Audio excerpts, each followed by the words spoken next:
1250 টকা যে দিয়ে এটা আত্মসহায়ক গোটক এখন সেৰিকালচাৰ ফাৰ্ম সমজাই দি চৰকাৰে প্ৰশিক্ষণ দি পেলাই যদি সেৰিকালচাৰক উৎকৰ্ষ সাধন কৰিবৰ কাৰণে ব্যৱস্থা গ্ৰহণ কৰে সেই অঞ্চলটোৰ মহিলাসকল আত্মনিৰ্ভৰশীল হ'ব পাৰিব নে নোৱাৰে ইনভেষ্টমেণ্ট সাবমিটৰ কথা কৈ পেলাই কাবাক বিহু নচুৱাব কাবাক কিবা কৰিব বিলাক কৰক কিন্তু সংস্থাপনৰ সুযোগ কিমান আছে আৰু সংস্থাপন কিমান হ'ল 24 লাখ নিবনুৱা থাকোতে হিমন্ত বিশ্ব শৰ্মা ডাঙৰীয়াই যেটো প্ৰশ্ন কংগ্ৰেছ দলক কৰিছিলে আজি আপোনাৰ কাৰ্যকালত আপোনালোকে কি কৈছিলে যে অসম নিয়োগ সৃষ্টিকাৰী 1 নম্বৰ ৰাজ্য হ'ব নিয়োগ সৃষ্টিকাৰী 1 নম্বৰ ৰাজ্য হ'ব বুলি কোৱাৰ পিছত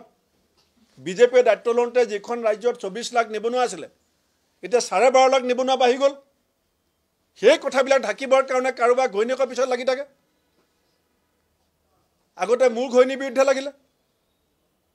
তাৰপিছত দেখিলে ভূপেন বৰাটো বিচলিত নহয় ভূপেন বৰাটো হতাশ নহয় এটা যিকোজন মানুহে সন্মুখৰ পৰা কংগ্ৰেছ দলটোক নেতৃত্ব দিবৰ কাৰণে চেষ্টা কৰিছে তে এজনকে লক্ষ্য কৰি লৈছে হৈ থাকক লক্ষ্য কিন্তু জাতিটোৰ কাৰণে কি কৰিলে কালি কি কৈছে কুকুৰাজাৰলে মই এছেম্বলিখন লৈ যাম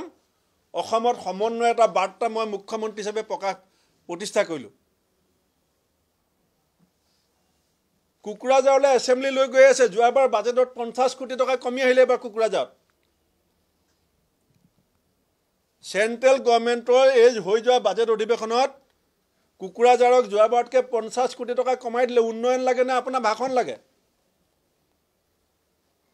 কাক মিছা কথা ক'বলৈ আহিছে তাত তুলিৰাম ৰঙাঙে কমিশনটো ভালকে দিয়ে দেৱলাল গাৰ্লুচাই কমিশনৰ কয়লা পইচা সমানে দিয়ে বিটিআৰত প্ৰমোদ বৰুৱে ইমান পাত্তা নিদিয়ে গতিকে পইচা কমাই দিলে হেতুৱে নহয় জানো অৰ্থটো নে এছেম্বলি পাতি দিলে হ'ল পইচা কমাই দিলে হ'ল ৰাজ্যখনৰ প্ৰকৃত যিখিনি মৌলিক সমস্যা সেই সমস্যা সমাধানত মুখ্যমন্ত্ৰীৰ কোনো গুৰুত্ব নাই তেওঁ চলাহী কথাৰে চল ছাতুৰিৰে সময়খিনি পাৰ কৰি পেলাই গোটেই ৰাজ্যখনৰ শাসন ব্যৱস্থাটোক তেওঁ কুলক্ষিত কৰিবলৈ চেষ্টা কৰি আছে সেইকাৰণে মই মুখ্যমন্ত্ৰীক আহ্বান জনাম আপোনাৰ গুৰিত সময় বেছি আপোনাৰ গুৰিত নাই মই কাউণ্টডাউন ক্লক ইতিমধ্যে 10 মিনিট ইয়াত লগাম 10 মিনিট লগাম আৰু 10 মিনিটলৈকে সেই ঘড়ী ঘূৰিব আপোনাৰ গুৰিত 365 দিন সম্পূৰ্ণকৈ নাই আপুনি যদি পাৰে